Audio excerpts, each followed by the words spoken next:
एक अद्भुत व्यक्ति हुआ, नाम था च्वांग त्से। रात सोया, एक स्वप्न देखा। स्वप्न देखा कि एक तितली हो गया हूं, फूल फूल उड़ रहा हूं। सुबह उठा तो बहुत उदास था। मित्र उसके पूछने लगे, कभी उदास नहीं देखा, इतने उदास क्यों? दूसरे उदास होते थे तो पूछते थे, राह च्वांग से मार्ग पाते थे, और उसे तो कभी किसी ने उदास नहीं देखा। च्वांग ने कहा, क्या बताऊं, क्या फायदा है, एक बहुत उलझन में पड़ गया हूं। रात एक सपना देखा कि मैं तितली हो गया हूं। मित्र कहने लगे, पागल हो गए हो, इसमें चिंता की क्या बात है? च्वांग ने कहा, सपना देखा, इसमें चिंता नहीं है, लेकिन सुबह उठ के मुझे एक ख्याल घेर लिया है, और वो ये कि रात आदमी सपना देखता है कि तितली हो गया, तो कहीं ऐसा तो नहीं है अब तितली सो गई हो और सपना देखती हो कि आदमी हो गई? अगर आदमी सपने में तितली हो सकता तो तितली भी तो सपने में आदमी हो सकती है। तो च्वांग कहने लगा, मैं बड़ी मुश्किल में पड़ गया हूं कि मैं असली में आदमी हूं जिसने तितली का सपना देखा, या तितली हूं जो आदमी का सपना देख रही है, और कैसे तय करूं कि क्या सही है। हम भी कैसे तय करेंगे कि जो रात हम देखते हैं वो सपना है, या जो दिन हम देखते हैं वो सपना?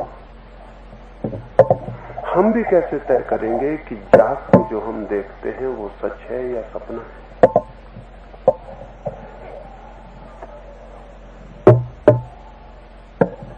और जब तक हम ये न तय कर लें कि जो हम जी रहे हैं वो सपना है या सत्य, तब तक हमारे जीवन से कोई अर्थ निष्पन्न नहीं हो सकता।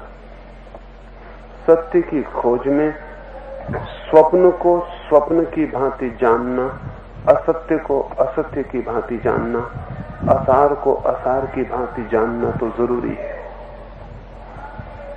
जो भी सत्य को जानना चाहता है उसे स्वप्न से तो जागना ही पड़ेगा। लेकिन रात हम सोते हैं तो भूल जाते हैं दिन को, भूल जाता है सब कुछ जो था। ये भी भूल जाता है हम कौन थे जागकर, धनी हैं या गरीब, आद्रत हैं या अनाद्रत, जवान हैं या वृद्ध, सब भूल जाता है। जो हम जागे हुए थे स्वप्न में सब भूल जाता है। स्वप्न से उठते हैं तो जागकर सब भूल जाता है जो स्वप्न में देखा। जाग के हम कहते हैं सपना झूठा था। क्यों? क्योंकि जागरण ने उसे भुला दिया। तो निद्रा में भी हमें कहना चाहिए कि जो जाग कर देखा था वो झूठा था। बल्कि एक बहुत बड़ी मजे की बात है, जाग के तो हमें ख्याल रहता है कि सपना देखा था, सपना याद रहता है, लेकिन सपने में हमें जागने का इतना भी ख्याल नहीं रहता कि हमने जो देखा था वो कभी देखा, या हम कभी जागे हुए भी थे। जागने में तो सपने की थोड़ी स्मृति रह जाती है, सपने में जागने की इतनी भी स्मृति नहीं रह जाती। इतना भी भूल जाता है, सब तरह खो जाता है। फिर मरने पर तो हमने जीवन में जो देखा वो फिर सब खो जाएगा।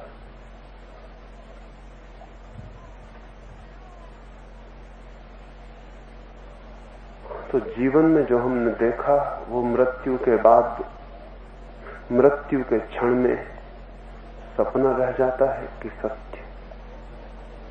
इस संबंध में थोड़ी बात जाननी जरूरी है, क्योंकि उसे जानकर ही हम सत्य की दिशा में गतिमान हो सकते हैं। अगर ये साफ हो जाए कि हम अपने से जितने दूर जाते हैं उतने ही सपनों में चले जाते हैं, तो हम सपनों से जितने पीछे लौटेंगे उतने ही अपने में आ जाएंगे। अपने में आने के लिए सब तरह के सपने छोड़कर आना पड़ेगा। लेकिन जिंदगी को हम असत्य कहें ये तो मुश्किल है।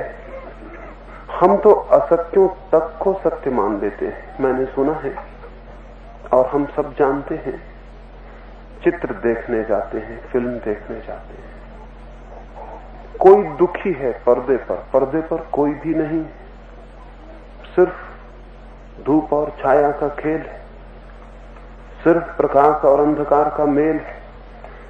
कुछ भी नहीं है कोरे पर्दे पर सिवाय इसके कि कुछ किरणें नाच रही। और कोई दुखी है और हम दुखी हो जाते हैं, और कोई सुंदर है और हम मोहित हो जाते हैं, और कोई पीड़ित है और हमारे आंसू बहने लगते हैं, और किसी की खुशी में हम खुश भी हो जाते हैं, और 3 घंटे फिल्म में बैठकर भूल जाते हैं कि जो था वो सिर्फ एक पर्दा था और नाचती हुई किरणें थी और कुछ भी नहीं था।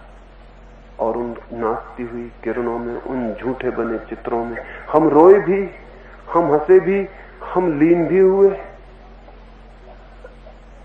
और उसके लिए हमने पैसे भी दिए, उसके लिए हमने समय भी दिया। अक्सर तो लोग गीले रुमाल लेकर बाहर निकलते हैं,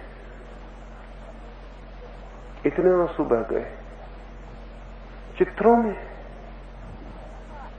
हमारे भ्रमजाल में पड़ जाने की बड़ी संभावना मालूम पड़ती है। हम सपने को सत्य मान लेने के लिए इतने आदी हो गए हैं। एक बहुत बड़ा विचारक था बंगाल में, विद्यासागर। एक दिन एक नाटक देखने गया है और एक पात्र है जो एक स्त्री के पीछे बहुत बुरी तरह पड़ा हुआ है, उसे परेशान कर रहा है। एकांत एक अंधेरी रात में उस पात्र ने, उस अभिनेता ने उस स्त्री को पकड़ लिया है। विद्यासागर का होश खो गया। वे भूल गए कि सामने है जो नाटक है। निकाला जूता, कूद पड़े स्टेज पर, लगे मारने उस अभिनेता को। लोग तो हैरान हो गए कि ये क्या हो रहा है। एक क्षण में उनको भी ख्याल आ गया कि ये क्या कर रहा हूं, लेकिन उस अभिनेता ने विद्यासागर से भी ज्यादा बुद्धिमानी प्रदर्शित की। उसने वो जूता उनके हाथ से लेकर सिर से लगा लिया और लोगों से कहा कि इससे बड़ा पुरस्कार अभिनय के लिए मुझे पहले नहीं मिला। कभी सोचा भी नहीं था कि विद्यासागर जैसा बुद्धिमान आदमी भी नाटक की एक कथा को इतना सच मान लेगा। मैं धन्य हुआ, इस जूते को संभाल के रखूंगा। ये सबूत रहा कि मैंने कोई अभिनय किया था जो इतना सच हो गया था। विद्यासागर तो बड़े झेपे होंगे। नाटक को हम सच मान सकते हैं, क्यों? कभी सोचा आपने कि ऐसा क्यों हो जाता है? ऐसा हो जाने का कारण है बहुत गहरा मनोवैज्ञानिक, और वो ये है कि हम सत्य को तो जानते ही नहीं, हम सपनों को ही सत्य मानने के आदी रहे। हम किसी भी सपने को सत्य मान लेते हैं। हमारी आदत है सपने को सत्य मान लेने की, इसलिए रात आंख के पर्दे पर सपनों को हम सच मान लेते हैं। यहां तक कि सपने में कोई आपकी छाती पर चढ़ गया है, अब नींद खुल गई है, आप जानते हैं कि सपना टूट गया, लेकिन छाती है कि धड़के चली जा रही। अब आप कहते भी कि सपना था सब, लेकिन हाथ पैर कपे चले जा रहे हैं। सपने में जो इंपैक्ट, सपने में जो संघात हो गया था, वो अब तक अपना प्रभाव जारी रखे। दिन में भी, जिंदगी में भी हम सपनों को ही सच मानते हैं, और जो जो हम सच समझते हैं करीब करीब सपना है। एक आदमी धन इकट्ठा करे चला जा रहा है, रोज गिनता है, तिजोरी बंद करता है, खाते बही हिसाब रखता है, इतना बढ़ गया, इतना बढ़ गया, इतना बढ़ गया। कोई सपना देख रहा है, धन का सपना देख रहा है, बढ़ाता चला जा रहा है, इकट्ठा करता जा रहा है। मैंने सुना है एक ऐसे धनी आदमी ने बहुत धन इकट्ठा कर लिया था, न तो कभी खाया, न कभी ठीक से पिया, न कपड़े पहने। कपड़े, खाना पीना गरीब आदमी ही कर पाते हैं। अमीर आदमी सिर्फ पैसा इकट्ठा कर पाते हैं, जिंदगी बेच देते हैं और रुपया इकट्ठा कर लेते हैं। बहुत रुपया उसने इकट्ठा कर लिया था। पत्नी बीमार पड़ी, पास पड़ोस के लोगों ने कहा इलाज करवा लो। उस आदमी ने कहा बचना होगा तो कोई उठा नहीं सकता, भगवान की मर्जी होगी, कौन उठा सकता है। बड़ी ज्ञान की बात कही। और भगवान की मर्जी नहीं है, कितनी ही दवा खर्च करो व्यर्थ, पैसा खराब होगा, उठ जाएगी। तो हम तो उस पर विश्वास करते हैं। अब लोग क्या करते हैं, कई बेईमान होते हैं, कमजोरियों को भी सिद्धांतों में छिपा लेते हैं। और अक्सर बेईमान कमजोरियों को सिद्धांतों में छिपाते हैं। अब उसने एक ऐसी बात कही कि लोग क्या कहते हैं, आखिर पत्नी मर गई। जब मरी गई तो लोगों ने कहा अर्थी पे कुछ खर्च करना पड़ेगा। उसने कहा अब जो मरी गई उस पर खर्च करना तो बिल्कुल फिजूल है। अब जो मरी गया उससे क्या मतलब है, म्युनिसिपल की बैलगाड़ी भी डाल आएगी। अब मरे को धोना और शोरगुल मचाना और खर्च करना, इसमें सार क्या है। और जब जिंदा को नहीं बचा सके तो अब मुर्दे पर हम क्या कर सकते। फिर तो उसकी खुद की मौत आई। तो लोगों ने कहा कि अब तो तुम भी बूढ़े होते हो, मरने के करीब होते हो, कमजोर होते हो, बीमारियां आती, इलाज करवा लो। उसने कहा कि मैं बेकार पैसा खराब नहीं कर सकता हूं। बीमारियां तो भाग्य से आती, पिछले जन्मों के कर्म से आती, पैसा क्या करेगा। लोगों ने कहा अब ज्यादा हद हो गई, अब खुद पर ही खर्च नहीं करोगे, मर जाओगे तो ये सारा पैसा लोग बर्बाद कर देंगे, ना कोई लड़का है तुम्हारा ना कोई। उसने कहा मैं एक पैसा नहीं छोड़ के जाने वाला।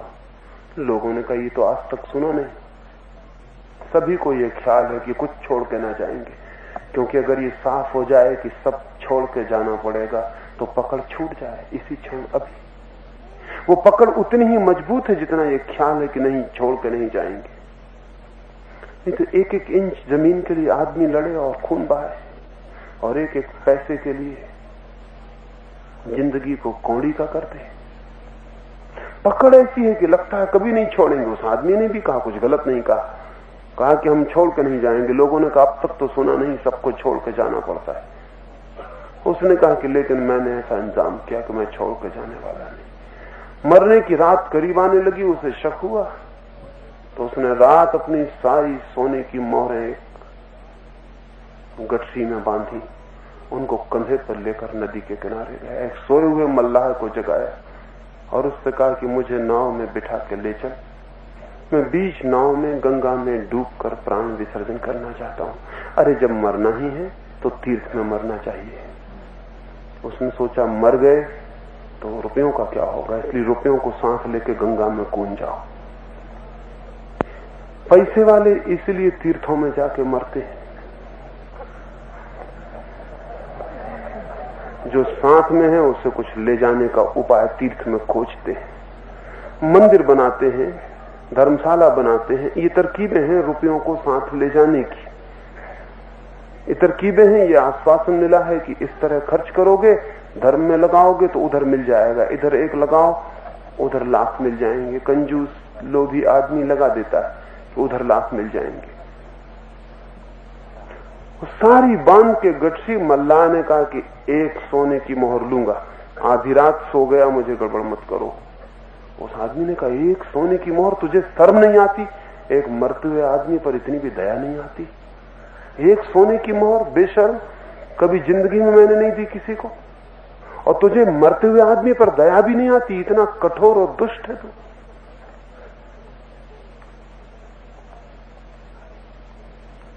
उस मल्लाह ने कहा तो आप किसी और को ठहरा ले।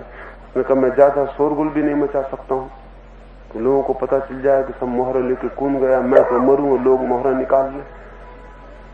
तो उसने कहा चल भाई, लेकिन जरा ठहर जा, मैं छोटी से छोटी मोहर खोज लूं। अब वो आदमी मरने जा रहा है, वो गंगा में कूदने जा रहा है, लेकिन उसका चित्त जरूर वो किसी सपने में जिया है, जिंदगी भर सपने में या पागलपन में, किसी मैडनेस में वो आदमी विक्षिप्त रहा है। जो भी आदमी पैसे को पकड़े हुए दिखाई पड़े, समझना कि वो पागल है। हालांकि इतने पागल हैं दुनिया कि इतने पागल खाने भी तो नहीं बनाए जा सकते। सच तो ये है कि अगर दुनिया में पागलों और गैर पागलों को अलग करना हो तो गैर पागलों के लिए छोटे छोटे घर बना देने चाहिए, क्योंकि बाकी तो सब पागल हैं, उनको बाहर रखना पड़े। एक आदमी पैसे के लिए मरा जा रहा है, वो कोई सपना देख रहा है, कोई जिसका कुछ उसे पता नहीं कि वो क्या कर रहा है, जिंदगी से कोई वास्ता नहीं दिखाई पड़ता उसका। हाँ, कोई आदमी पैसे कमा रहा हो और जी रहा हो उनसे तो भी समझ में आता है। कोई आदमी और तरह के सपने देख रहा है, कोई आदमी पदों के सपने देख रहा है, छोटे पद से बड़े पद, बड़े पद से बड़े पद पर जाना है, पदों की यात्रा करनी। उसके मन में कोई ड्रीम है, कोई सपना है जिसको वो पूरा करना चाहता है कि मैं करूंगा। सिकंदर या नेपोलियन या कोई भी, सब उसी दौड़ में लगे हुए एक सपना देख रहे हैं। सिकंदर सपना देख रहा है कि सारी दुनिया को जीत लूं, लेकिन क्या मतलब है सारी दुनिया को जीत लिया? तो जीत ही लिया समझो, आपने ही जीत लिया, फिर क्या है? फिर क्या होगा? फिर भी तो कुछ नहीं होगा। लेकिन एक दौड़ है, एक पागल दौड़ है, वो आदमी दौड़ रहा है। मैंने सुना है सिकंदर जब हिंदुस्तान आता था तो रास्ते में एक फकीर से मिल लिया था। एक फकीर था डायोजनीस, एक नंगा फकीर, गांव के किनारे पड़ा रहता। खबर की थी किसी ने सिकंदर को कि रास्ते में जाते हुए एक अद्भुत फकीर है डायोजनीस, उससे मिल लेना। सिकंदर मिलने गया है, फकीर लेटा है नंगा, सुबह सर्द आकाश के नीचे धूप पड़ रही है, सूरज की धूप ले रहा है। सिकंदर खड़ा हो गया है, सिकंदर की छाया पड़ने लगी है डायोजनीस पर। सिकंदर ने कहा कि शायद आप जानते न हो, मैं हूं महान सिकंदर, अलेक्जेंडर द ग्रेट, आपसे मिलने आया हूं। उस फकीर ने जोर से हंसा और उसने अपने कुत्ते को, जो कि अंदर माद में बैठा हुआ था, उसको जोर से बुलाया कि इधर आ, सुन, एक आदमी आया है जो अपने मुंह से अपने को महान कहता है, कुत्ते भी ऐसी भूल नहीं कर सकते। सिकंदर तो चौंक गया। सिकंदर से कोई ऐसी बात कहे? नंगा आदमी जिसके पास एक वस्त्र भी नहीं है, एक छुरा भोंक दो तो कपड़ा भी नहीं है कि बीच में आड़ बन जाए। सिकंदर कहां तो तलवार पे चला गया। उस डायोजनीस ने कहा, तलवार अपनी जगह रहने दे, बेकार मेहनत मत कर, क्योंकि तलवारें उनके लिए हैं जो मरने से डरते हैं। हम पार हो चुके उस जगह से जहां मरना हो सकता है। हमने वे सपने छोड़ दिए जिनसे मौत पैदा होती। हम मर चुके उन सपनों के प्रति। अब हम वहां हैं जहां मौत नहीं। तलवार भीतर रहने दे, बेकार मेहनत मत कर। सिकंदर से किसी कोई ऐसा कहेगा? और सिकंदर इतना बहादुर आदमी, उसकी तलवार भी भीतर चली गई। ऐसे आदमी के सामने तलवार बेमानी, और ऐसे आदमी के सामने तलवार रखे हुए लोग खिलौनों से खेलते हुए बच्चों से ज्यादा नहीं। सिकंदर ने कहा, फिर भी मैं आपके लिए क्या कर सकता हूं? डायोजनीस ने कहा, क्या कर सकते हो? तुम क्या कर सकोगे? इतना ही कर सकते हो कि थोड़ा जगह छोड़ के खड़े हो जाओ। धूप पड़ती थी मेरे ऊपर, आड़ बन गया। और ध्यान रखना, किसी की धूप में कभी आड़ मत बनना। सिकंदर ने कहा कि जाता हूं, लेकिन एक ऐसे आदमी से मिल के जा रहा हूं जिसके सामने छोटा पड़ गया, और लगा कि जैसे पहली दफा ऊंट पहाड़ के पास आ गया हो। अब तक बहुत आदमी देखे थे, बड़े से बड़ी शान के आदमी देखे थे, झुका दिए थे, लेकिन एक आदमी के सामने अगर भगवान ने फिर जिंदगी दी तो अब की बार कहूंगा कि डायोजनीस बना दो। डायोजनीस ने कहा, और ये भी सुन ले कि अगर भगवान हाथ पैर जोड़े मेरे और मेरे पैरों पर सिर रख दे और कहे कि सिकंदर बन जा, तो मैं कहूंगा इससे तो न बनना अच्छा है। पागल हूं कोई, सिकंदर बनूं? पूछता हूं जाने के पहले कि इतनी दौड़ धूप, इतना शोरगुल, इतनी फौज फांटा लेके कहां जा रहे हो? सिकंदर ने कहा, आंख रौनक छा गई, चेहरा खुश हो गया। कहा, पूछते हैं? एशिया माइनर को जीतने जा रहा हूं। डायोजनीस बोला, फिर क्या करेंगे? फिर हिंदुस्तान जीतूंगा, और फिर चीन जीतूंगा, और फिर सारी दुनिया जीतूंगा। और डायोजनीस ने पूछा, आखिरी सवाल, और फिर क्या करने के इरादे? सिकंदर ने कहा, उतने दूर तक नहीं सोचा है, लेकिन आप पूछते तो मैं सोचता हूं कि फिर आराम करूंगा। डायोजनीस कहने लगा, ओ कुत्ते, फिर वापिस आ। कैसा पागल आदमी है। हम बिना दुनिया को जीते आराम कर रहे हैं। ये कहता हम दुनिया जीतेंगे फिर आराम करेंगे।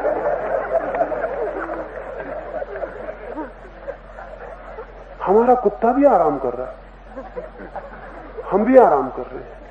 तुम्हारा दिमाग खराब है, आराम करना है ना आखिर में। सिकंदर ने कहा आराम ही करना चाहते। तो उसने कहा दुनिया कहां तुम्हें आराम को खराब कर रही है? आओ, हमारे झोपड़े में काफी जगह है, 2 भी समा सकते हैं। गरीब का झोपड़ा हमेशा अमीर के महल से बड़ा है। अमीर के महल में एक ही मुश्किल से समा पाता है। और बड़ा महल चाहिए, और बड़ा महल चाहिए, एक ही नहीं समा पाता, वो ही नहीं समा पाता। गरीब के झोपड़े में बहुत समा सकते हैं। गरीब का झोपड़ा बहुत बड़ा है। वो फकीर कहने लगा बहुत बड़ा है, 2 बन जाएंगे, आराम से बन जाएंगे। तुम आ जाओ, कहां परेशान होते हो? सिकंदर ने कहा तुम्हारा निमंत्रण मन को आकर्षित करता है। तुम्हारी हिम्मत, तुम्हारी शान, तुम्हारी बात छिपती है मन को। लेकिन आधी यात्रा पर निकल चुका, आधे से कैसे वापस लौट आऊं? जल्दी जल्दी वापस आ जाऊंगा। डायोजनीस का तुम्हारी मर्जी, लेकिन मैंने बहुत लोगों को यात्राओं पर जाते देखा, कोई वापस नहीं लौटता है। और गलत यात्राओं से कभी कोई वापस लौटता है। और जब होश आ जाए तभी अगर वापस नहीं लौट सकते तो फिर मतलब ये हुआ कि होश नहीं आया। एक आदमी कुएं में गिरने जा रहा, रास्ता गलत हो, आगे कुआं हो, उसे पता भी ना हो, कोई कहे कि अब मत जाओ आगे कुआं है, वो कहे अब तो हम आधे आ चुके, अब कैसे रुक सकते हैं? नहीं लौट आएगा तत्क्षण। एक आदमी सांप के पास जा रहा हो और कोई कहे कि मत जाओ, अंधेरे में सांप बैठा है, वो आदमी कहे लेकिन हम 10 कदम चल चुके, अब हम पीछे कैसे वापस लौट सकते हैं? और फिर वो डायोजनीस कहने लगा कि सिकंदर सपने बड़े होते हैं, आदमी की जिंदगी छोटी होती है, जिंदगी चुक जाती है, सपने पूरे नहीं होते। फिर तुम्हारी मर्जी। खैर कभी भी तुम आओ, हमारा घर खुला रहेगा, इसमें कोई दरवाजा वगैरह नहीं है। अगर हम सोए भी हो तो तुम आ जाना और विश्राम करना। या अगर हमें ना भी पाओ, क्योंकि कोई भरोसा नहीं कल का, आज सुबह सूरज उगा है, कल ना भी उगे, हम न हो तो भी झोपड़े पर हमारी कोई मालिकियत नहीं है। तुम आ जाओ तो तुम ठहरना, झोपड़ा रहेगा। सिकंदर को ऐसा कभी ना लगा होगा। असल में जो लोग सपने देखते हैं, अगर वो सच देखने वाले आदमी के पास पहुंच जाएं तो बहुत कठिनाई होती, क्योंकि दोनों की भाषाएं अलग हैं। और सिकंदर लेकिन बेचैन हो गया होगा। वापस लौटता था हिंदुस्तान से तो बीच में मर गया, लौट नहीं पाया। असल में अंधी यात्राएं कभी पूरी नहीं होती, आदमी पूरा हो जाता है। और सच तो यह है कि न मालूम कितने कितने जन्मों से हमने अंधी यात्राएं की हैं, हम पूरे होते गए हैं बार बार, और फिर उन्हीं अधूरे सपनों को फिर से शुरू कर देते हैं। अगर एक आदमी को एक बार पता चल जाए कि उसने पिछली जिंदगी में क्या किया था, तो ये जिंदगी उसकी आज ही ठप हो जाए, क्योंकि यही सब उसने पहले भी किया था। यही नासमझियां, यही दुश्मनियां, यही दोस्तियां, यही धन, यही यश, यही पद, यही दौड़, न मालूम कितनी बार एक एक आदमी कर चुका है। इसलिए प्रकृति ने व्यवस्था की कि पिछले जन्म को भुला देती है, ताकि आप फिर उसी चक्कर में सम्मिलित हो सके जिसमें आप कई बार हो चुके हैं। अगर पता चल जाए कि चक्कर तो बहुत बार हुआ है, ये सब तो मैंने बहुत बार किया है, तो फिर एकदम सब व्यर्थ हो जाएगा। वो सिकंदर मर गया। संयोग की बात कि उसी दिन डायोजनीस भी मर गया। और बड़ी अद्भुत घटना घटी। यूनान में एक कहानी चल पड़ी मरने के बाद। मरने के पहले पहली कहानी चल पड़ी थी कि सिकंदर से एक आदमी ने ऐसा कह दिया, एक फकीर ने। फिर दोनों एक दिन मरे। किसी होशियार आदमी ने एक कहानी चला दी कि बैतरणी पे फिर दोनों का मिलना हो गया। आगे सिकंदर है, पीछे डायोजनीस। सिकंदर घंटे भर पहले मरा है, डायोजनीस घंटे भर बाद मरा है। सिकंदर ने पीछे खड़बड़ की आवाज सुनी पानी में, और किसी का जोर का कहकहा सुना। प्राण कब गए, ये हंसी पहचानी हुई मालूम पड़ी। ये उसी आदमी की हंसी थी, डायोजनीस की। डायोजनीस जैसा कोई दूसरा आदमी हंस भी तो नहीं सकता था। असल में हम जो हंसते हैं वो हंसना कभी हंसना नहीं होता, क्योंकि जिनकी रोने की आदत पड़ी है उनका हंसना भी झूठा ही होता है। ऊपर हंसी होती है, भीतर रोना होता है। हंसी में भी आंसू ही होते हैं। हंसी सदा झूठी होती है। हंस तो वो ही सकता है जिसके प्राणों तक हंसी प्रवेश कर गई हो, और जिसके प्राणों में तो रोना चल रहा हो, ऊपर से हंसता हो, वो सब मन का बहलावा है। वो सिर्फ रोने को बुलाए रखने की कोशिश है। हंसी है डायोजनीस की। सिकंदर तो कब गया, और सिकंदर ने देखा आज तो बड़ी मुसीबत हो गई। पिछली बार जब मिले थे तो सिकंदर तो बादशाह के लिबास में था, डायोजनीस नंगा था। आज बड़ी मुश्किल हो गई, सिकंदर भी नंगा था, और डायोजनीस तो पहले से नंगा था। इसको तो शर्म की कोई बात न थी। पीछे लौट कर देखा, हिम्मत बढ़ाने के लिए, जरा आत्मविश्वास बढ़ाने के लिए वो भी हंसा, लेकिन डायोजनीस ने कहा बंद कर हंसी, झूठी हंसियां। जिंदगी भर झूठे काम किए, मरने के बाद भी झूठी हंसियां करा, बंद कर ये हंसी। सिकंदर घबरा गया, और सिकंदर ने कहा बड़ी खुशी हुई फिर से मिलकर आपसे, कितना अद्भुत है ये। शायद ही कभी वैतरणी पर एक फकीर का, एक नंगे फकीर का और एक सम्राट का मिलना हुआ हो, ये पहला ही मौका होगा। डायोजनीस ने कहा ठीक कहता है तू, लेकिन थोड़ी सी गलती करता है समझने में कि कौन है सम्राट और कौन है फकीर। सम्राट पीछे है, फकीर आगे है, क्योंकि तू सब खो के लौट रहा है, क्योंकि तूने जो भी पाना चाहा वो सपने का पाना था, और मैं सब पा के लौट रहा हूं, क्योंकि मैंने सपने तो तोड़ दिए, फिर जो बचा उसी को पा लिया।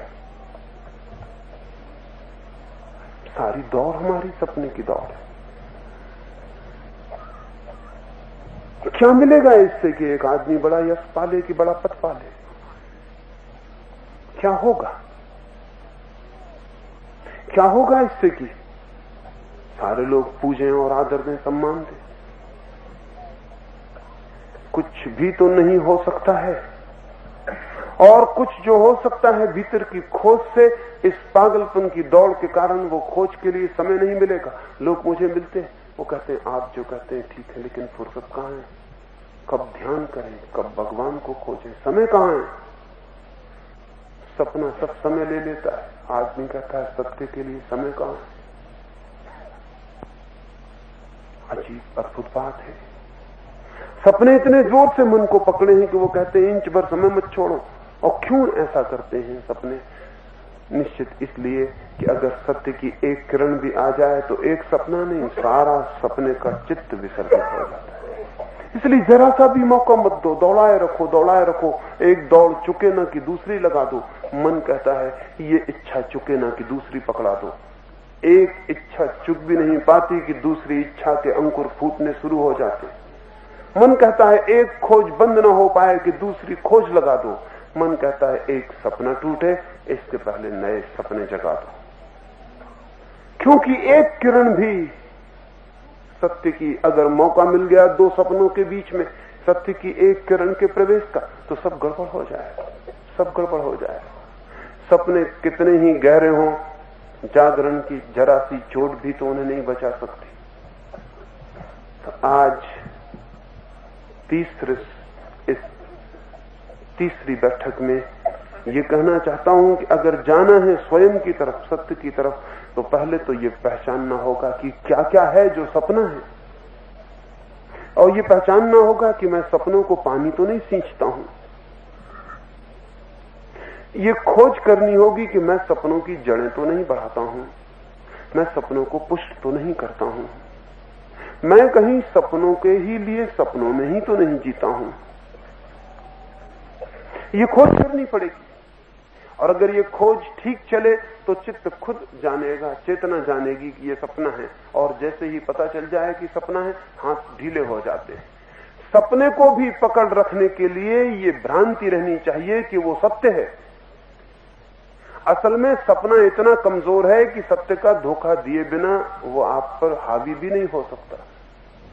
अगर झूठ को भी चलना हो तो सच के कपड़े पहनने पड़ते हैं। अगर बेईमानी को भी बाजार में गति करनी हो तो तख्ती लगानी पड़ती है कि ईमानदारी ही हमारा नियम है। अगर झूठे घी को बिकना हो तो सच्चे घी की दुकान खोलनी पड़ती है।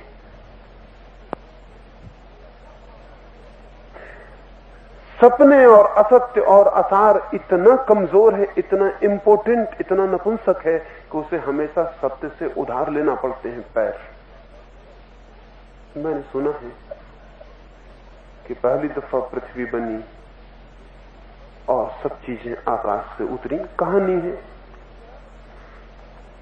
तो भगवान ने सौंदर्य की देवी भी बनाई और कुरूपता की भी, वे दोनों भी उतरी और वे दोनों आकाश से जमीन तक आई। तो आकाश की देवियां थीं, रास्ते की धूल धमास, आकाश से जमीन तक आना और फिर जमीन की धूल और जमीन की दुनिया, वे दोनों के सब कपड़े, सब शरीर धूल से भर गया है, श्वेत से भर गया। उन्होंने कपड़े रखे, एक झील के किनारे स्नान करने को उतरी। सुंदरता की देवी तो तैरती हुई दूर चली गई, कुरूपता की देवी किनारे पर वापस निकली, सुंदरता की देवी के कपड़े पहने और चलती बनी। लौट के सुंदरता की देवी ने देखा बड़ी मुश्किल है, सुबह होने के करीब आ गई, गांव के लोग जगने लगे, भागी बाहर आई, नंगी है, क्या करे, उसके कपड़े तो ले गई है कुरूपता की देवी। अब कुरूपता के कपड़े भर मौजूद है, मजबूरी है उन्हीं को पहन के भागी कि कहीं मिल जाएगी रास्ते में। कुरूपता की देवी तो कपड़े बदल लेंगी। तब से सुना है कि सौंदर्य की देवी तो कुरूपता के कपड़े पहने घूम रही और कुरूपता की देवी सौंदर्य के कपड़े पहने हुए, और दोनों का मिलना नहीं हो पा रहा, क्योंकि कुरूपता की देवी कहीं ठहरती ही नहीं, भागती रहती, भागती रहती। और अब तो बहुत दिन बीत गए, अब ख्याल भी छोड़ दिया है सौंदर्य ने। असत्य भी यही कर रहा है, सपने भी यही कर रहे हैं। चलना हो तो सत्य के पैर चाहिए, वस्त्र चाहिए। सपने भी तभी तक चल सकते हैं जब तक ये ख्याल हो कि वे सत्य हैं। अगर ये दिखाई पड़ जाए कि वे सपने हैं तो तत्काल टूट जाते हैं। आपने कभी ख्याल किया, रात में जब सपना चलता है कभी पता नहीं चलता कि ये सपना है, और अगर पता चल जाए तो समझना कि सपना टूट गया। अगर पता चल जाए सपने में कि ये सपना है, आप फौरन पाएंगे कि जागरण हो चुका, सपना टूट चुका है, आप जाग गए हैं, तभी पता चल रहा है कि ये सपना है। साधक को जो खोज में निकला हो परम सत्य की, उसे सपनों की खोजबीन करनी पड़ती है कि क्या क्या सपना है, कौन कौन सी बात सपने की है। जितना ही होशपूर्वक ये मनन होगा, ये विश्लेषण होगा कि ये रहा सपना, वही सपना विलीन हो जाएगा। और जैसे जैसे समझ बढ़ेगी, अंडरस्टैंडिंग बढ़ेगी, साफ होगी बात, वैसे वैसे सपने घनीभूत होने बंद हो जाते और चेतना अपने पर विश्राम करती हुई वापस आने लगती, वहां जहां सत्य है। सपनों से लौटती हुई चेतना सत्य पर पहुंच जाती और हमारी सारी चेतना सपनों की तरफ भाग रही है। सपनों की तरफ हम भागे चले जा रहे हैं, और बचपन से लेकर मरने तक पूरा समाज जोर देता है सपनों के लिए। छोटा सा बच्चा स्कूल में गया, माँ बाप कहते हैं पहले नंबर आना, सपना पैदा करना शुरू हुआ। स्कूल में शिक्षक कहता है नंबर 1, जो नंबर 1 आएगा वही धन्य, बाकी जो पिछड़ जाते हैं सब अभागे। दौड़ शुरू हो गई। एक छोटे से बच्चे के मन में जहर डाल दिया गया। अब वो बच्चा जिंदगी भर इसी कोशिश में रहेगा कि नंबर 1, नंबर 1, जहां भी जाएगा नंबर 1, मुझे नंबर 1 खड़े होना है। और एक दौड़ शुरू होगी, लेकिन कोई पूछे कि नंबर 1 किस लिए खड़ा होना है? ये तो समझ में आ सकता है कि कोई कहे कि जहां भी तुम खड़े रहो वहां आनंदित होना, लेकिन समझाया ही जा रहा है कि नंबर 1 खड़े होगे तो ही आनंदित हो सकते हो। हालांकि अद्भुत बात है कि नंबर 1 खड़ा आदमी आज तक आनंदित नहीं देखा गया, लेकिन अजीब अंधे हैं। कौन नंबर 1 आदमी कब आनंदित रहा है? और सच तो यह है कि कौन आदमी कभी नंबर 1 हो पाया है? कहीं भी चले जाओ, आगे फिर कोई मौजूद है। हमेशा कोई आगे, हमेशा कोई पीछे। जैसे एक वर्तुल में, एक सर्कल में मनुष्यता भाग रही हो, जैसे गोल घेरे में हम दौड़ रहे हो। कितना ही दौड़ो फिर भी कोई आगे है, फिर भी कोई पीछे। और आगे जाना है, नंबर 1 जाना है। जीसस ने कहा है, धन है वे लोग जो अंतिम खड़े होने में समर्थ हैं। गलत कहा होगा, क्योंकि हमारे सब शिक्षक, हमारी सब सभ्यता, हमारी समाज तो कहती नंबर 1, चाहे धन में, चाहे पद में, चाहे ज्ञान में, चाहे मोक्ष में, कहीं भी नंबर 1। सन्यासी भी कोशिश करता है कब जगत गुरु हो जाए, किस शंकराचार्य की पीठ पे बैठ जाए, और बैठ के ऐसे अकड़ जाता है जैसे कोई मिनिस्टर अकड़ जाता है, वैसे वो भी अकड़ जाता है।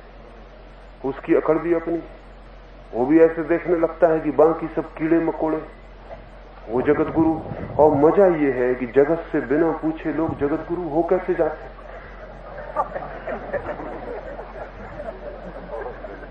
कोई जगत से पूछते ही नहीं, जगत गुरु हो जाते। दंभ है पीछे, सपने हैं पीछे, जगत के सम्राट होने की कामनाएं हैं, गुरु होने की भी कामनाएं, बात वही है। सबकी छाती पर चढ़ने की चेष्टा है, लेकिन मिलेगा क्या?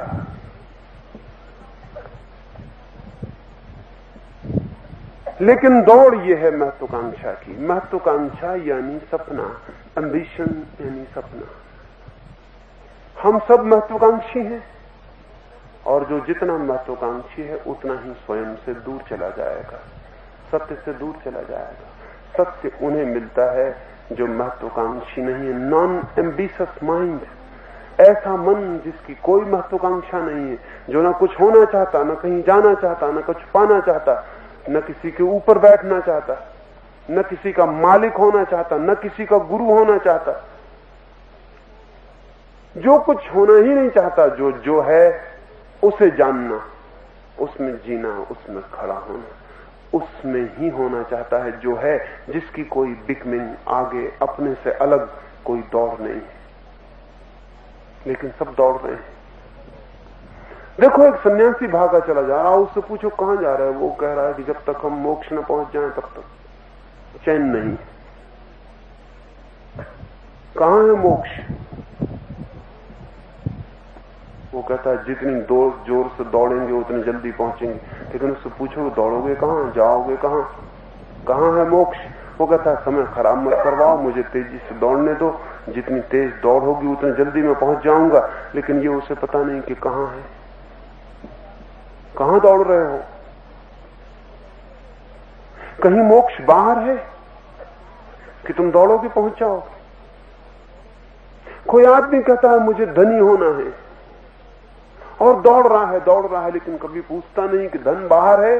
हाँ, एक धन है, रुपए पैसे का। लेकिन कोई आदमी कितना ही धन इकट्ठा होकर कभी धनी हुआ है?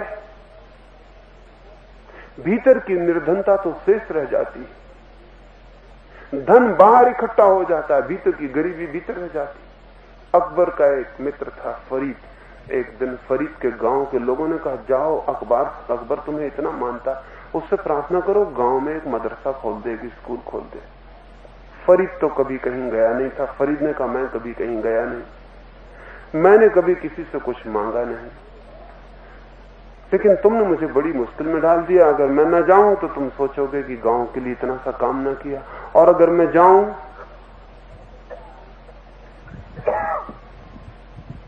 तो पता नहीं अकबर क्या सोचे, क्योंकि अकबर मेरे पास ही मांगने आता है, तो मैं उसके पास मांगने जाऊं। लेकिन ठीक है, तुम कहते हो मैं जाऊंगा। फरीद गया, सुबह सुबह जल्दी पहुंच गया ताकि दरबार के पहले मिल ले।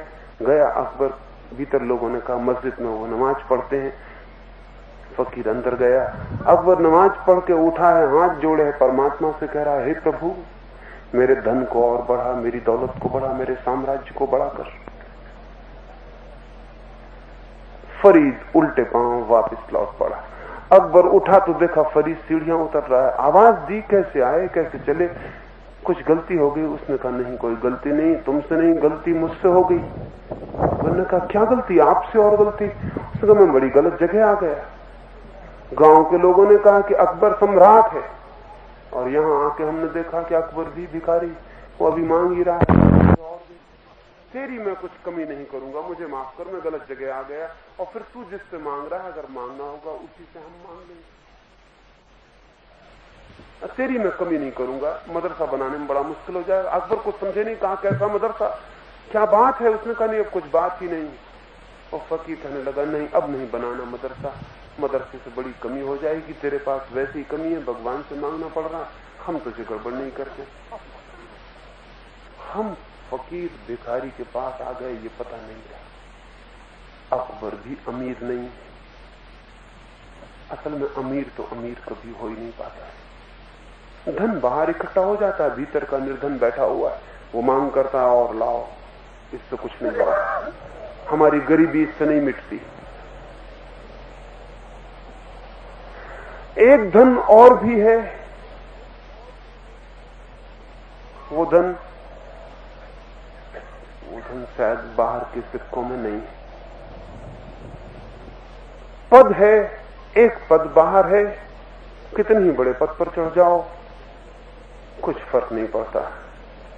बच्चों का खेल है, इससे ज्यादा नहीं। छोटे बच्चे होते हैं घर में, कुर्सी पे चढ़ जाते हैं, अपने बाप से कहते हैं देखो आपसे बड़े हो गए। बाप हंसता है कि जरूर बिल्कुल बड़े हो गए, कंधे पे बिठा लेता है कि बड़े हो गए। और बच्चा खुश होता है, अक्ल को देखता है कि देखो हम बड़े हो गए। कुर्सी पे खड़े होकर बच्चा बड़ा हो जाता है। तो पद की कुर्सी पे खड़े होकर कोई बड़ा अगर हो जाए तो चाइल्डिश और बचकाना ही जानना चाहिए, और तो कुछ बात नहीं होगी। आप कुर्सी पे हो गए तो बड़े कैसे हो गए?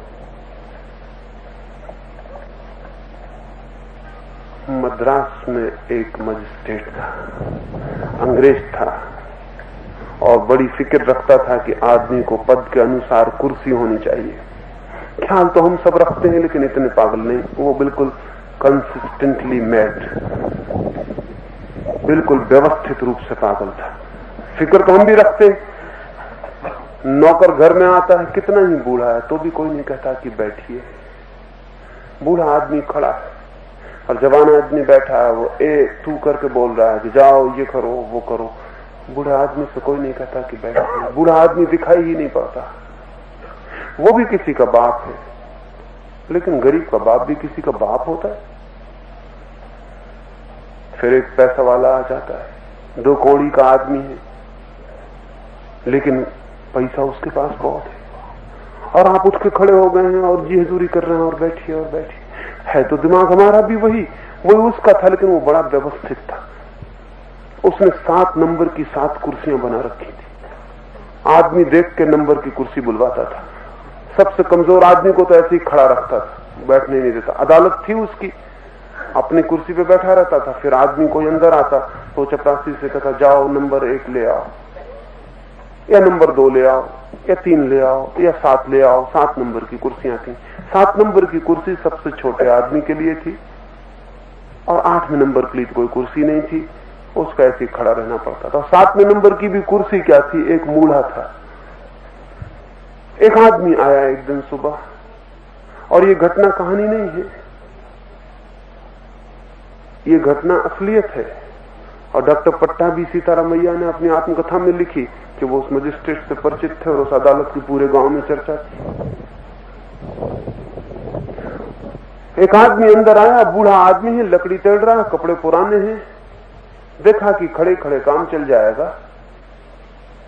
तो खड़े रहने दिया, लेकिन उस बूढ़े ने ऐसा हाथ उठा के अपनी घड़ी देखी, घड़ी कीमती मालूम पड़ी। मजिस्ट्रेट ने फौरन कहा अपने चपरासी को जा नंबर 3 ले आ। वो 3 लेके आ रहा था, तब तक उस बूढ़े ने कहा आप शायद पहचाने नहीं, मैं फला फला गांव का जमींदार राय बहादुर फला। अरे राय बहादुर? नौकर 3 नंबर की कुर्सी लेके आ रहा था। मजिस्ट्रेट ने कहा रख भीतर रख, वापिस भीतर रख, नंबर 2 की लेके आ। नौकर नंबर 2 की ला रहा है, तब उस राय बहादुर ने कहा नहीं आप पहचाने नहीं, पिछले महायुद्ध में 10 लाख रुपए सरकार को दिए थे। नौकर तब तक नंबर 2 की ला रहा था। तो इसने कहा अंदर रख, नंबर 1 की लेके आ। उस बूढ़े आदमी ने कहा मैं खड़े खड़े थक गया, आखिरी नंबर की बुला लो, क्योंकि मैं 10 लाख रुपए और देने के ख्याल से आया।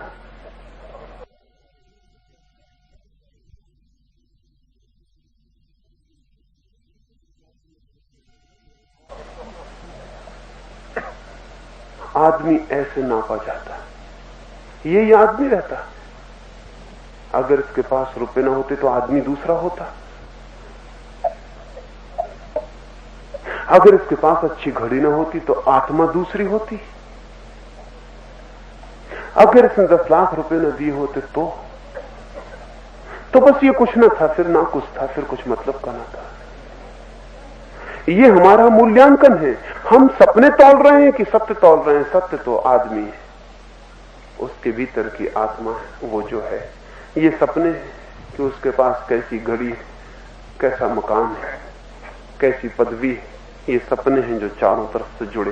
लेकिन हम सब सपने ही पहचानते हैं, क्योंकि हम खुद उन्हीं सपनों में जीते हैं, उन्हीं का आग्रह रखते हैं, वही हम होना चाहते हैं।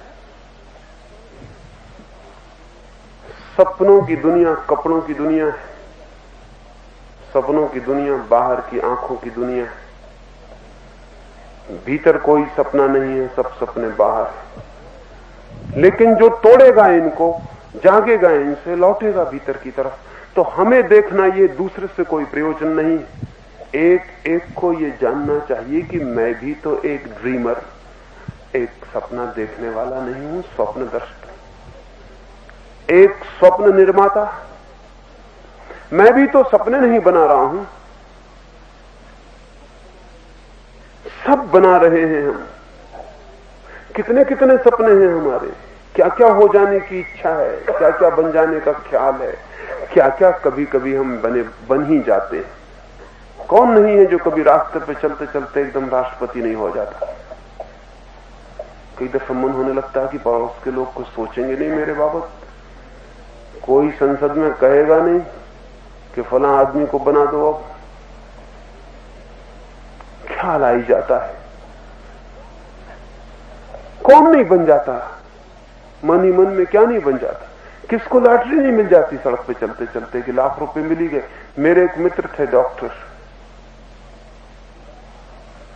दिन रात क्रॉसवर्ड पजल भरते थे, दिन रात, और लाखों से नीचे नहीं उतरते थे। दवा खाना तो चलता नहीं था, क्योंकि वैसे आदमी का क्या दवा खाना चले। जब भी मरीज पहुंचे तब वो अपनी पहेली भर रहे हैं। मरीज से कह रहे हैं कि रुको, क्योंकि वहां लाखों का मामला है, 2 रुपए की फीस के लिए कौन पंचायत में पड़े।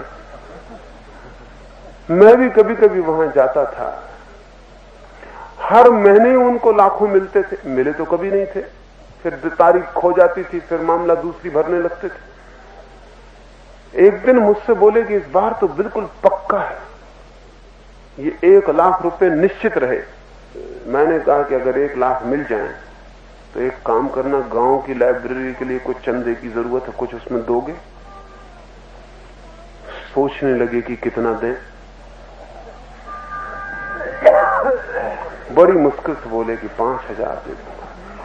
1 लाख मिलने को थे, 5 लाख ऐसा कष्ट मालूम पड़ा। मैंने कहा नहीं, ज्यादा हो जाएंगे। 5 लाख आपका मन बहुत भारी। तो आप कहते तो ठीक, गरीब आदमी हूं, 5 लाख भी, 5,000 भी बहुत मुश्किल हो। 2,500 पक्का रहा, बिल्कुल 2,500 दे दूंगा। मैंने कहा लिख के दे दो, बदल जाओ। लिखते वक्त कहने लगे कि 2,500 और किसने क्या दिया है गांव में, और कौन कितना दे रहा है? बड़े सेठ गांव के जो है वो कितना दे रहे हैं? तो वो तो केवल 201 रुपया दे रहे हैं। तो मुझ गरीब डॉक्टर को आप 2,500, 201 वो देते हैं तो 201 मुझसे ले लें। अभी वो मिलने वाली है, पहले अभी मिलने गई और मिलने वाले हैं लाख, उसमें वो मामला बिल्कुल पक्का है। जैसी मर्जी लिख दो। तो लिखने की क्या बात है, आपसे बात हो गई, दे ही देंगे। मैं तो गपशप करके वापस लौट आया, हंसता हुआ, सोचता हुआ कि आदमी भी कैसा है, आदमी कैसा है, कैसा दिमाग है। रात को कोई 11 बजे मैं अपनी छत पर सोया था, गर्मी के दिन थे, नीचे से उन्होंने आवाज दी कि सुनिए। मैंने कहा क्या मामला है? उन्होंने कहा कि देखिए इस बार रहने दीजिए, अगली बार जब मिलेगा तब दे देंगे। वो 11 बजे रात तक सोच के फिर आए वापस। आधा मील फासला था मेरे और उनके घर का। मैंने कहा आप सुबह बता देते। उन्होंने कहा नींद ही नहीं आई कि अगली बार पक्का मानिए। वो मिली तो है ही नहीं, अगली बार का तो सवाल नहीं उठा। लेकिन आदमी कैसे जीता है, और हम सब ऐसे जीते। उन पर हंसना मत, क्योंकि वो आदमी कोई खास नहीं है, बिल्कुल हमारे ही हम ही जैसे आदमी। हम सब ऐसे जीते, बिल्कुल ऐसे जीते। ये जो चित्त है, ऐसा जीने वाला चित्त सत्य को जान सकता है। कौन आदमी है जो सपने खड़े नहीं किए हुए है, कितने दूर तक खड़े किए हुए हैं? कौन आदमी है जिसने सपनों की नावें नहीं चला दी हैं सागरों में? अब कागज की नाव भी कमजोर होती है, लेकिन सपने की नाव तो और भी कमजोर होती है। कागज की नाव तक डूब जाती, सपने की नाव तो चलती ही नहीं, लेकिन सब चला रहे हैं। फिर जब नावें डूबती हैं तो दुख होता है, तब हम जल्दी दूसरी नावें बना लेते हैं। एक डूबी कि हमने दूसरी बनाई। एक एक क्षण में व्यक्ति को सजग होकर जांच करनी पड़ती भीतर की कहां कहां सपना है, और दिखाई भर पड़ जाए कि ये सपना रहा। सपना तत्क्षण गिर जाएगा। ये पता भर चल जाए कि ये रहा सपना मेरा, मैं सपने में चला, सपना फौरन गिर जाएगा। बैठे कुर्सी पे बैठे और दिमाग सपने देखने लगा, दिमाग स्वप्न चल रहे हैं। ये जो चित्त की दशा है, ये ध्यान में सबसे बड़ी बाधा है। ड्रीमिंग माइंड जो है, सपने देखने वाला चित्त जो है, वो ध्यान में सबसे बड़ी बाधा है। ध्यान में वो जाता है जो स्वप्न तोड़ देता है। लेकिन पहचान हमें नहीं है। दूसरे की बात तो हमें पहचान में आ जाएगी कि हाँ ये आदमी सपना देख रहा है, लेकिन हम अपनी तरफ जब जांचने जाएंगे तो हमें पता ही नहीं चलता कि हम सपने देख रहे हैं। हर आदमी जब निकलता है अपने घर से तो देखें कैसा आईने में सजता है, संवरता है, बनता है। इसी ख्याल में है कि सारा गांव उसको देखेगा। हालांकि किसी को फुर्सत है गांव में देखने की, किसी को इतना तैयार होकर जा रहा है। इतनी तैयारी जब मैं देखता हूं, इतनी तैयारी हो रही, तब मेरे मन में बड़ा दुख होता है कि गांव के लोग तो बड़े कठोर हैं, कोई देखेगा नहीं, ये बेचारा कितनी मेहनत कर रहा है, ये निकल जाएगा। और गांव के लोगों को फुर्सत कहां, वो खुद अपनी तैयारी करके आए हैं, वो चाहते हैं कोई दूसरा देखे। अब बड़ी मुश्किल है, कौन किसको देखे। एक बाप अपने बेटे से कह रहा था कि भगवान ने तुम्हें बनाया है इसलिए कि तुम दूसरों की सेवा करो। पुराना जमाना होता तो बेटा मान लेता, अब बेटे काफी समझदार है। उस बेटे ने कहा मैं समझ गया कि भगवान ने मुझे इसलिए बनाया है कि मैं दूसरों की सेवा करूं। मैं ये पूछता हूं भगवान ने दूसरों को किस लिए बनाया है? ये भी तो पता हो जाना चाहिए ना कि उनको दूसरों किस लिए बनाया हुआ। अगर उनको भी दूसरों की सेवा के लिए बनाया है तो बड़ी जाल पैदा कर दिया कि हम उनकी सेवा करें, वो हमारी सेवा करें। इससे तो बेहतर ही है कि हम अपनी अपनी सेवा कर लें। हर आदमी निकल रहा है घर से कि दूसरे उसे देखें। हर आदमी दूसरा भी इसलिए निकला है कि दूसरे उसे देखें। इससे तो अच्छा है कि हम अपना अपना आईना अपने साथ रखें और जब तबीयत हो देख लें। कुछ होशियार स्त्रियों ने रखना शुरू कर दिया। ये जो पुरुष है ये उतना होशियार नहीं है या उतना हिम्मतवर नहीं है। कौन किसको देखे, किसको फुर्सत है। लेकिन क्या सपना देख रहे हैं फिजूल। अगर 10 लोगों ने सड़क पर झांक के भी देख लिया तो मतलब क्या है, क्या होगा उससे। लेकिन एक सपना है कि सारी दुनिया मुझे देखे, लेकिन किस लिए और जरूरत क्या है, मतलब क्या है, प्रयोजन क्या है और फायदा क्या है और होगा क्या। पर हमें ख्याल में नहीं है कि जब हम जूते का बंद भी लगा रहे हैं, जब टाई कस रहे हैं, तब पता नहीं किस काल्पनिक दुनिया में जी रहे हैं कि कौन देख लेगा। कपड़े को भी हम कोई तन ढकने के लिए नहीं पहन रहे हैं। कपड़े भी कुछ और मतलब भी रखते। तन ढकने के लिए तो कोई भी कपड़ा भी काम दे सकता है, लेकिन तन ढकने का सवाल नहीं है। इतना सवाल कुछ और है। तन ढकना बिल्कुल गौण हो गया है, मामला कुछ और है। सच तो यह है कि बहुत कम लोग शरीर को ढकने के लिए कपड़ा पहन रहे हैं, शरीर को प्रकट करने के लिए कपड़ा पहना जा रहा है। तो जो कपड़ा शरीर को जितना प्रकट करता हो उतना बढ़िया कपड़ा समझा जा रहा है। इसलिए तो कपड़े एकदम चुस्त होते चले जा रहे हैं। आदमी की जान निकल रही भीतर और कपड़े कसते चले जा रहे हैं, क्योंकि कसे हुए कपड़े में से शरीर दिखाई पड़ता नहीं तो दिखेगा नहीं, तो जान निकली जा रही है। अगर आदमी को देखें, उसकी हालत देखें, जितना कपड़ा कसता चला था भीतर जान निकल रही, लेकिन संयम साधे हुए चले जा रहे हैं, तपश्चर्या कर रहे हैं। गरम मुल्क है, आदमी टाई कसे हुए, फांसी नहीं लगा लेते।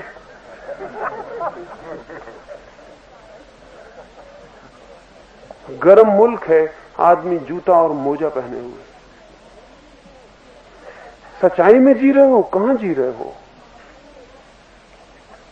पूरे वक्त न मालूम कोई दूसरा मूल्य काम कर रहा है। गालिब को एक दफा बहादुर शाह जफर ने बुलाया निमंत्रण के लिए सम्राट। और गालिब तो गरीब आदमी है, तो पुराने कपड़े हैं, कवि है, और कभी अब तक अमीर तो नहीं हो सका।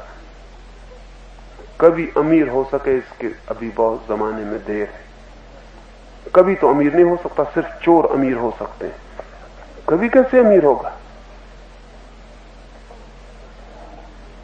हाँ, अगर कभी भी चोर हो, यानी दूसरों की कविताएं चुराता हो, तो हो सकता है। लेकिन वो गालिब तो गरीब आदमी है और कविताओं के लिए कुछ मिलता है। सम्राट ने बुलाया है तो चल पड़ा। मित्रों ने कहा पागल हो गए, ये कपड़े पहन के जा रहे हो, दरवाजे के भीतर दरबान घुसने नहीं देगा। गालिब ने कहा मुझे बुलाया है कि मेरे कपड़ों को?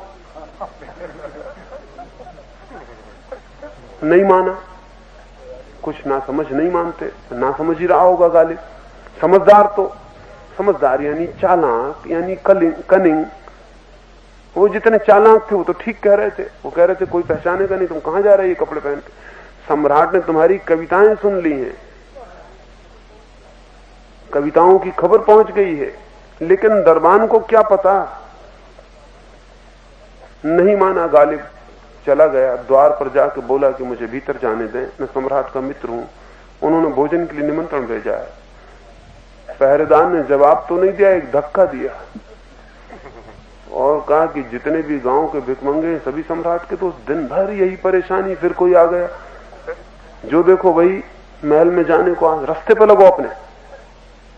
गालिब की तो समझ के बाहर हो गया। कहा सोचा कि मित्र ही ठीक कहते थे, वापस लौट पड़ा। मित्रों से कहा तुम ठीक कहते थे, उधार कपड़े ले आओ। पड़ोस पास से उधार कपड़े मांग लाए गए। अच्छा कमीज है, कोट है, कुर्ता है, पगड़ी है, जूते हैं, सब उधार। उधार कपड़े पहन के चल पड़ा गालिब। अब बड़ा जच रहा है, उधार आदमी बहुत जचते हैं।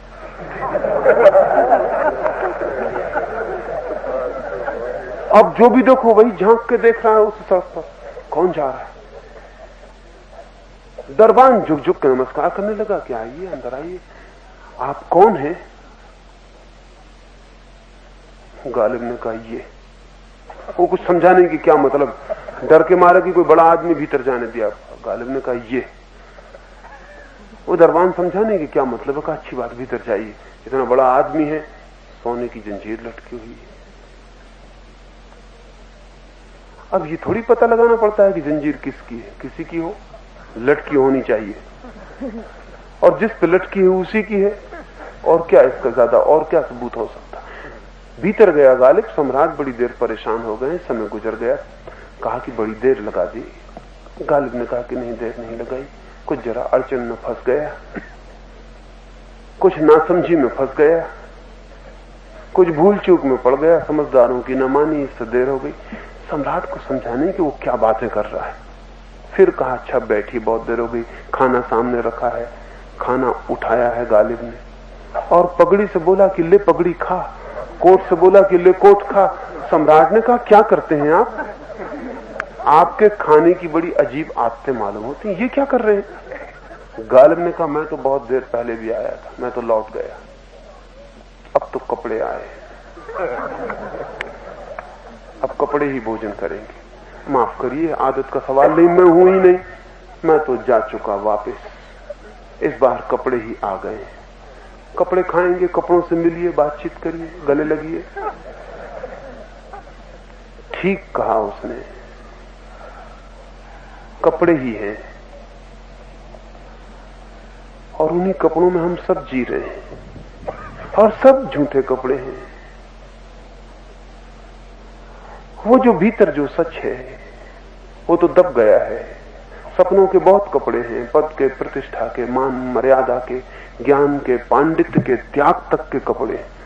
एक आदमी देखो जरा त्याग कर दे तो कैसा आकर के चलता है। क्या कर रहे हैं आप कि उन्होंने 7 दिन का उपवास किया है, तुम्हारी किस्मत खराब, भूखे मरो, जो तुम्हें करना हो करो। लेकिन अकड़े किस लिए जा रहे हो? तुम 7 दिन उपवास करो तो इसमें किसी का क्या कसूर है? बैंड बाजा बजा के गांव के बच्चों की परीक्षा क्यों खराब कर रहे हो? ये अकड़ किस लिए? तुम्हारी मौज है कि तुम 7 दिन 7 बार खाओ दिन में, या 7 दिन बिल्कुल मत खाओ। नहीं, लेकिन वो सारी दुनिया को खबर करके बता रहा है मैंने 7 दिन उपवास नहीं, मैं कोई खास आदमी हो गया। खूब सपनों में जी रहे हो, भूखे मरने से कोई खास हो जाएगा? सब तरह के, न मालूम किस किस तरह के हम इस तरह की बातें जिनका जीवन के सत्य तक जाने से कोई संबंध नहीं, लेकिन जीवन को झुठलाने और असत्य करने से बहुत संबंध है, उनसे हम बंधे।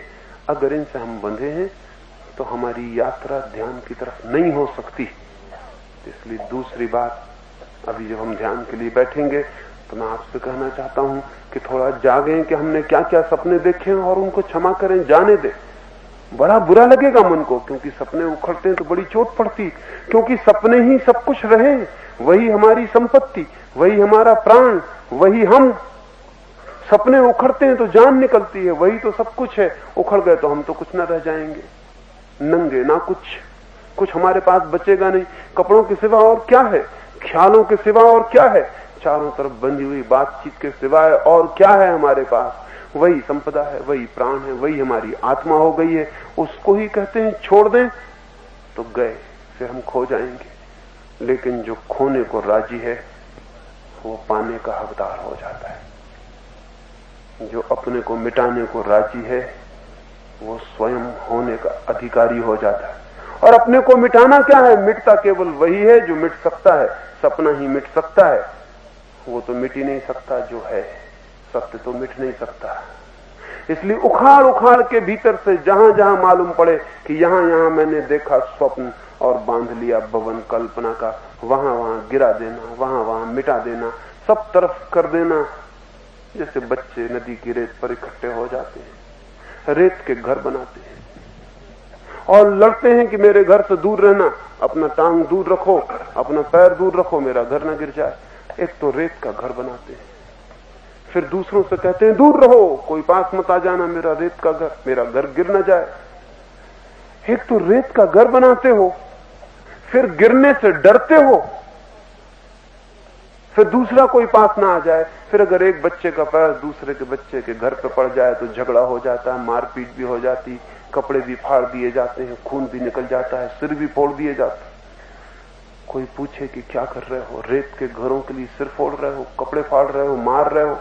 और फिर सांझ हो गई है और सूरज ढलने लगा है और माँ की घर से आवाज आती है कि लौट आओ, खाने का वक्त हो गया। और लड़के अपने घरों में खुद ही पैर मार के भाग जाते हैं और रेत पे सब पड़ा रह जाता है। जिसके लिए लड़े थे वो सब वहीं छूट जाता है।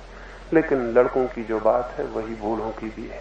जिंदगी की रेत पर बहुत घर बनाते हैं सपनों के, फिर लड़ते हैं पड़ोसी से, इससे उससे, अदलते हैं, मुकदमे हैं, और न मालूम क्या क्या जाल है। और काहे का जाल है कि कुछ रेत के घर मैंने बनाए, कुछ रेत के घर आपने बनाए।